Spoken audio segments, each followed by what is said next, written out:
Hola, durante la clase de hoy, que corresponde a la semana número 7, continuaremos trabajando los factores abióticos. Ya con esta clase terminaríamos lo que corresponde a dichos factores para comenzar a hablar de cómo circula y cómo se recicla la materia en el interior de los ecosistemas. Bueno, recordemos que habíamos dicho o mencionado anteriormente también unos factores del biotopo, que son la atmósfera, la radiación solar, la temperatura, la humedad relativa, las precipitaciones y los vientos, que hasta la clase anterior ya habíamos hablado sobre ello. Y durante la clase de hoy trabajaremos el resto de factores que nos faltan, que son la altitud, la latitud, el suelo, el clima y el estado del tiempo. Debes prestar mucha atención, tomar nota de los datos más importantes. La altitud entonces va a corresponder a una distancia vertical que existe entre un punto de la Tierra y el nivel del mar. Las unidades de medida son metros sobre el nivel del mar, excepto en Estados Unidos, que se toma como la unidad de medida a los pies. Cada país tiene un punto de sus costas que se va a tomar de referencia y que será el nivel promedio del mar, y no se basará como una medida estándar para todos los lugares del mundo, debido a que hay regiones que tienen la zona marítima ubicada a mayor altura que otros. Es un factor muy importante que influye sobre los cambios de temperatura del planeta. Además, esta altura sobre el nivel del mar nos permite entonces identificar los pisos térmicos. Estos pisos térmicos en Colombia se dividen en 5. Son zonas que tienen unas características climáticas especiales que están influidas por la altitud, que serían la temperatura, el brillo solar y el viento. Los pisos térmicos son 5: el cálido, el templado, el frío, el páramo y las nieves perpetuas. En las nieves perpetuas estaríamos hablando de que comprende las zonas que se ubican por encima de los 4.500 metros sobre el nivel del mar, tienen una temperatura inferior a los 5 grados Celsius, y en algunas zonas de nieves perpetuas de nuestro país sería la Sierra Nevada de Santa Marta, el Nevado del Cocuy y algunos picos de las cordilleras oriental, central y occidental.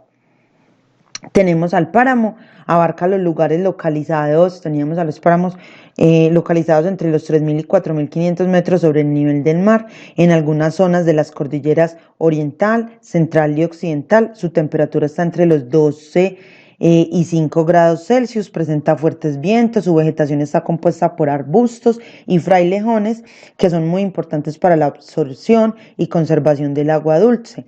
Se destaca el páramo de Sumapaz y del macizo colombiano. También tenemos a la zona fría, comprende las zonas que se ubican entre los 2.000 y 3.000 metros sobre el nivel del mar, como partes de la región andina y de la Sierra Nevada de Santa Marta. La temperatura varía entre los 17 y 12 grados Celsius. En estas sierras se desarrollan actividades como la ganadería, los cultivos de cereales, hortalizas, maíz y papa. En la zona templada tenemos entonces que abarca zonas ubicadas entre 2.000 y 2.000 metros sobre el nivel del mar, principalmente en la región andina y en la Sierra Nevada de Santa Marta y la Macarena.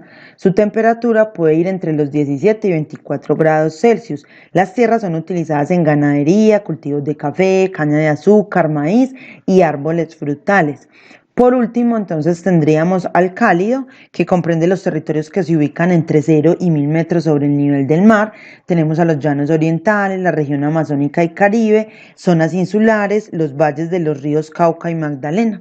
Su temperatura es superior a los 24 grados Celsius, se presentan pocas precipitaciones y son utilizadas en la ganadería y en los cultivos de algodón, banano, maíz y tabaco, entre otros. El otro factor con el que nos vamos a encontrar es la latitud.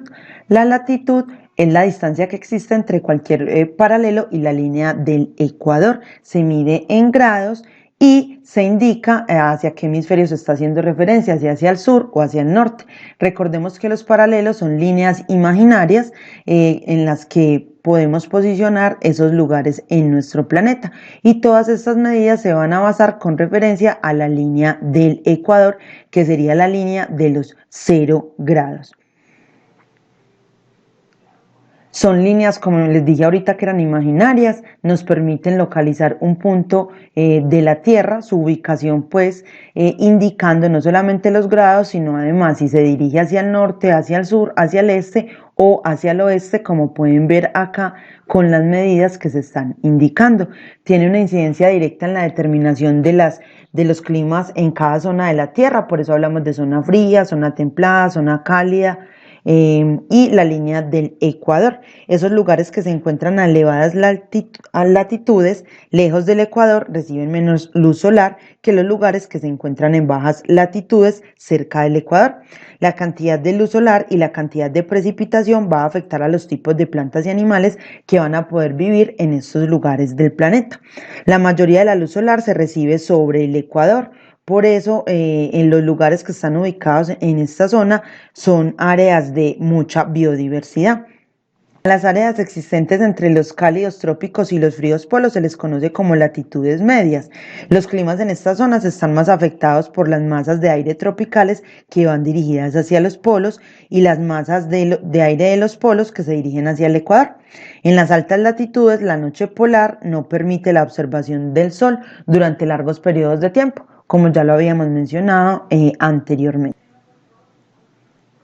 Otro de los factores es el suelo, que es la parte superficial de la corteza terrestre. Está constituida por minerales y partículas orgánicas. Esos minerales están hechos de roca, arena, arcilla, bueno, y una diversidad de sustancias químicas que componen precisamente a esos minerales, a esas rocas, a esa arena y a esa arcilla. Y de partículas orgánicas que son humus o materia orgánica que se encuentra en descomposición, formando así las diferentes capas que van a estar en la parte superficial de nuestra corteza terrestre. Tenemos en la primera partecita la materia orgánica o el humus, luego seguiría el mantillo, luego tendríamos una capa intermedia, finalmente la roca madre y el lecho rocoso. Además, el suelo cambia su estructura. Esas variaciones van a ser muy lentas y se van a ir acumulando a lo largo de los años. Solamente en el caso de desastres naturales, esa estructura podría cambiar de forma inmediata.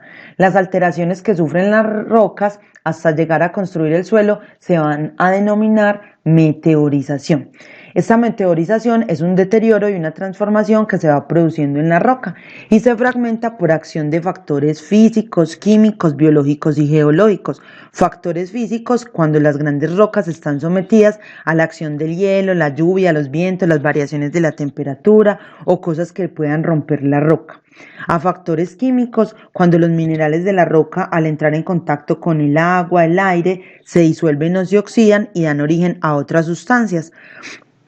También tenemos factores biológicos. Estos factores biológicos están relacionados con los animales y plantas que hacen que las rocas se vayan fragmentando en trozos más pequeños por la presión de las raíces de las plantas al crecer y por la acción de animales cuando excavan. Los animales y las plantas a través del tiempo, después de un proceso largo de descomposición, van a formar lo que vamos a conocer como humus. Además, el suelo de Colombia permite a nuestro país tener una diversidad muy grande en su relieve, en toda la flora y en la fauna que posee. Todas estas condiciones han beneficiado pues entonces a que las especies puedan sobrevivir. Además, nuestro suelo es rico en materiales que sirven como recursos energéticos, por ejemplo el carbón, que lo tenemos en La Guajira en grandes cantidades. Además, la explotación de petróleo, que es una de las actividades principales de la economía nacional. Y genera gran cantidad de divisas. Entre los recursos de exportación que se encuentran en nuestro suelo está el oro, el níquel, el cobre, la plata, el platino y las esmeraldas. Además, esas riquezas generan gran empleo y grandes divisas para nuestro país, pero también van a generar muchos daños y un alto impacto para los ecosistemas, como la degradación de los suelos, la deforestación, la destrucción de las capas vegetales, la tala de los bosques, Bueno, problemas sociales que van a asociarse a toda la explotación minera, especialmente lo que ocurre con un mineral nuevo que tenemos y que estamos explotando en este momento, que es el coltán. Los yacimientos están siendo muy explorados desde hace pocos años y obviamente se presentan pues como muchos problemas sociales y políticos a raíz de esto. El coltán es una mezcla de varios minerales que se llaman culumbita y tantalita. Se utilizan para fabricar componentes claves de los móviles, los smartphones, dispositivos electrónicos portátiles cada vez más potentes y sofisticados. Entonces, periódicamente se mencionan en los medios que también ha ocasionado problemas sociales y políticos y económicos en otros lugares como en el Congo. El otro factor del que vamos a hablar es el clima. El clima es un conjunto fluctuante de las condiciones atmosféricas y hablamos de que es fluctuante porque es cambiante. Esas condiciones de la atmósfera varían continuamente, pero el clima es una medida de ese comportamiento y de esas condiciones fluctuantes de la atmósfera y se toman durante un periodo de tiempo muy largo en un lugar y en una región dada. Estamos hablando de que el clima de un lugar es una medida de aproximadamente 40 o 50 años. Por eso hay personas que consideran que el clima como tal es un nombre que no debería darse, sino que siempre debería de mencionarse las condiciones de la atmósfera o el tiempo atmosférico, que es cómo se está comportando la atmósfera en un lugar y en un determinado tiempo más corto, y no como el clima, que es una medida promedio durante muchos años. Está caracterizado por los estados y evoluciones del estado del tiempo, del cual hablaremos enseguida. El clima se relaciona generalmente con las condiciones que están en la atmósfera y está determinado por unos factores. Esos factores son la latitud, la altitud y el relieve de un lugar, y por unos elementos que serían la temperatura, las precipitaciones, la humedad, los vientos, entre otros. Además, hablamos también del estado del tiempo. El estado del tiempo entonces es diferente porque nos dice cómo se está comportando la atmósfera en un lugar y en un tiempo determinado, pero no estaríamos hablando de esa medida promedio o esa medida larga de lo que denominamos clima. Hablamos entonces del estado de la atmósfera o del estado del tiempo cuando hablamos de un instante determinado, es decir, cómo se está comportando nuestra atmósfera en este momento. Entonces hablamos, ay no, hoy es un día caluroso, o es un día lluvioso, o es un día que está muy nublado, pareciera que fuera a llover. Entonces en realidad hablamos del estado del tiempo. Cuando nosotros en las noticias o en algunos espacios de televisión o de radio o en internet encontramos las predicciones del tiempo, no nos están hablando del clima, a pesar de que a veces en algunas noticias de esas aparece como el clima. En realidad lo que nos están ofertando es una aproximación al estado del tiempo, a cómo posiblemente podría estarse comportando la atmósfera, y por eso esas medidas son tan imprecisas, porque pueden haber eventos que no logran verse con anticipación. Entonces nos dicen posiblemente mañana sea un día lluvioso y puede que al otro día esté haciendo un calor impresionante. Entonces no es que ellos estén equivocados ni es que estén emitiendo información falsa, sino que es algo que puede cambiar de un momento a otro y puede darse inesperadamente porque depende de muchos factores. Depende de factores como la precipitación, el viento y la temperatura, y en cualquier momento puede modificarse la velocidad del viento, pueden caer precipitaciones, puede variar la temperatura, lo que ocasionaría que el estado del tiempo se modifique de inmediato. Por lo tanto, es muy difícil de predecir. Bueno, no se les olvide que deben completar el quiz que aparece también en Classroom. Chao, solamente tendrán el tiempo de clase. Muchísimas gracias.